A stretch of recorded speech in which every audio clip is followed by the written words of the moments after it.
Hello दोस्तों, नमस्कार। मैं पूजा पांडे अपने चैनल पूजा यूट्यूब शिव भक्ति चैनल में आपका स्वागत करती हूँ। हर हर महादेव, श्री शिवाय नमस्तुभ्याम। दोस्तों, आज के वीडियो में हम जानेंगे पौष पूर्णिमा कब है, इस स्नान दान का क्या महत्व है, पंडित प्रदीप मिश्रा द्वारा बताया गया शिव महापुराण का जो उपाय है गुरु जी द्वारा आप सुनेंगे।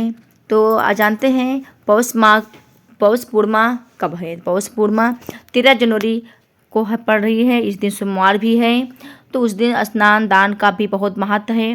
पौष पूर्णिमा के दिन शंकर पार्वती की सपरिवार की पूजन की जाती है। लक्ष्मी नारायण भगवान की पूजा की जाती है। सत्यनारायण भगवान की पूजा की जाती है। इस दिन सभी देवी देवताओं की पूजन करने के बाद में फिर इसके बाद आपको शिव मंदिर में शाम के समय एक घी का दीपक जलाना है और जो उपाय गुरु जी ने बताए उस उपाय को आपको करना है। जैसे कि माँ की कि पौष पूर्णिमा है, इस दिन माँ का स्नान भी प्रारंभ हो जाएगा उसी दिन से।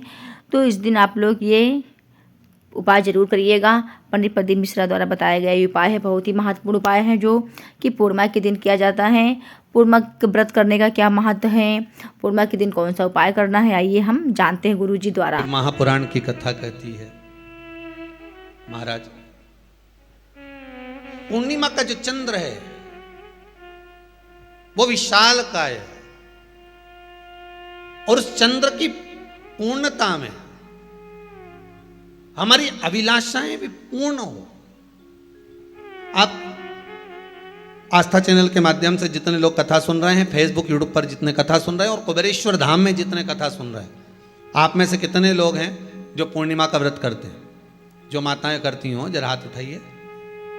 पूर्णिमा का व्रत जो करते हो ना आप लोग, रखिए हाथ। अब पूर्णिमा के व्रत में आपने कई बार किताब पढ़ी होगी पूर्णिमा की, या आपने व्रत किया होगा, या पूर्णिमा का व्रत आप धारण करे होगे, तो उसमें पूजन कौन से भगवान की होती है? पूर्णिमा के व्रत में किस भगवान की पूजन होती है? तो कहा पूर्णिमा के व्रत में केले के खंभ लगाकर पूर्णिमा का जो अध्यापन होता है, पूर्णिमा की जो पूजन होती है, उस पूजन में शंकर और पार्वती की पूजन की जाती है, शिव और नारायण की पूजन करी जाती है, शंकर और पार्वती का स्मरण किया जाता है। किसकी पूजन होती है? शिव पार्वती।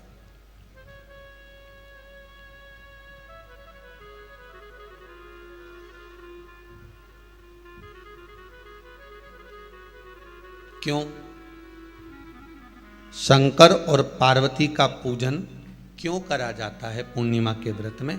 क्योंकि शिव और माता पार्वती ही केवल एक ऐसे हैं जिन्होंने अपूर्ण लक्ष्मी को भी पूर्ण बना दिया था। किसको पूर्ण बनाया है? लक्ष्मी।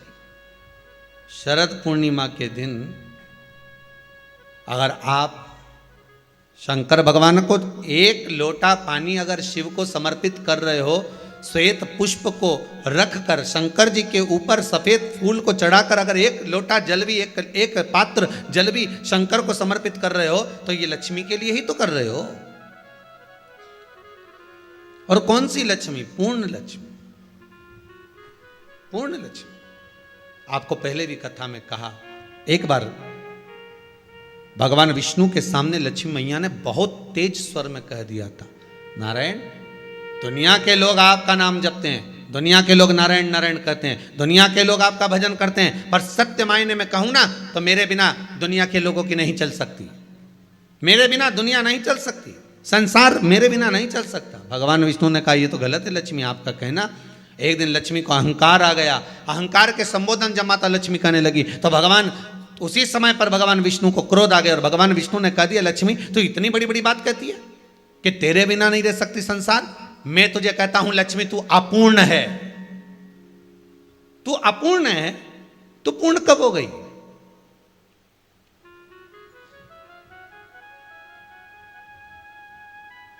तेरी पूर्णता कहां हो गई? लक्ष्मी की आंख से आंसू बहने लगे। आज आपने मुझे अपूर्ण कहा है। आपको मालूम है आप मुझे अपूर्ण कह रहे हो? आपको यह ज्ञात हो रहा है आप मुझे अपूर्ण कह रहे हो? भगवान कहते हैं, हाँ लक्ष्मी, मैंने तुझे अपूर्ण कहा है। अपूर्णता का मतलब आप जानते हो ना? भगवान कहते हैं, लक्ष्मी मैं सब जानता हूं। लक्ष्मी रोती हुई माता सरस्वती के पास पहुंच गई। सरस्वती ने पूछा क्या बात है लक्ष्मी, क्यों रो रही हो? लक्ष्मी जी ने कहा क्या बताऊं सखी, मेरे पति ने आज मुझे अपूर्ण कह दिया है। तो क्यों रो रही है तू? अपूर्ण अगर कह दिया, पति ने ही तो कहा है ना, तो क्यों रोना? चल मेरे साथ में। और सरस्वती मैया माता लक्ष्मी को लेकर सीधे पहुंच गई माता पार्वती के यहाँ। माता पार्वती के यहाँ जब पहुंची है, माता पार्वती ने लक्ष्मी जी को देखा और सरस्वती को देखा तो पूछा कि बात क्या है, क्या हो गया ऐसा, क्या हुआ, क्या है ऐसा जो तुम दोनों आज मेरे पास में आई? क्या हुआ? पार्वती जी कुछ बोलती, शिव जी का ध्यान माता सरस्वती की ओर और लक्ष्मी की ओर गया और भगवान शंकर जान गए कि आज भगवान नारायण ने लक्ष्मी जी को अपूर्ण कहा है। अब देखें माता पार्वती क्या कर सकती है, इसको पूर्ण बनाने के लिए करेगी क्या? क्या हुआ? माता सरस्वती जी बोली लक्ष्मी को अपूर्ण कह दिया। अपूर्ण कह दिया? हाँ, तो क्या सोचना उसके लिए, इसको मैं अभी पूर्ण बना देती हूं। माता जगत जननी पार्वती ने गोदी में विराजमान गणेश जी को उठाया और उठाकर लक्ष्मी जी की गोद में दे दिया। ले लक्ष्मी, आज से तू पूर्ण हो गई। लक्ष्मी, आज से तू पूर्ण है। गोदी में जब तक संतान नहीं है तो नारी को लोग अपूर्ण समझते हैं, पर माता पार्वती जी ने संपूर्ण ब्रह्मांड में एक सिद्धता प्रदान कर दी कि अपने गोदी के लाल को, अपने गोदी के पुत्र को माता ने लक्ष्मी की गोद में देकर लक्ष्मी को पूर्ण बना दिया। वो दिन कौन सा था? यही शरद पूर्णिमा का दिन था। कौन सा दिन? आवाज पकड़ लो। यही शरद पूर्णिमा का दिन था। शरद पूर्णिमा का दिन लक्ष्मी को पूर्ण करने का दिन, पूर्ण करने का। केवल अमृत ही नहीं बरसता, शरद पूर्णिमा के दिन लक्ष्मी भी बरसती है। लक्ष्मी पूर्णिमा के कितने व्रत होते हैं? बोलते जाओ, जरा जल्दी जल्दी बोलो। पूर्णिमा के नारियों को, स्त्रियों को अखंड सौभाग्य के लिए, जो नारी वैधव्य नहीं होना चाहती है उस नारी को पूर्णिमा के कितने व्रत करना चाहिए? जिस नारी के यहाँ संतान नहीं हो, औलाद नहीं हो, उसको पूर्णिमा के कितने व्रत।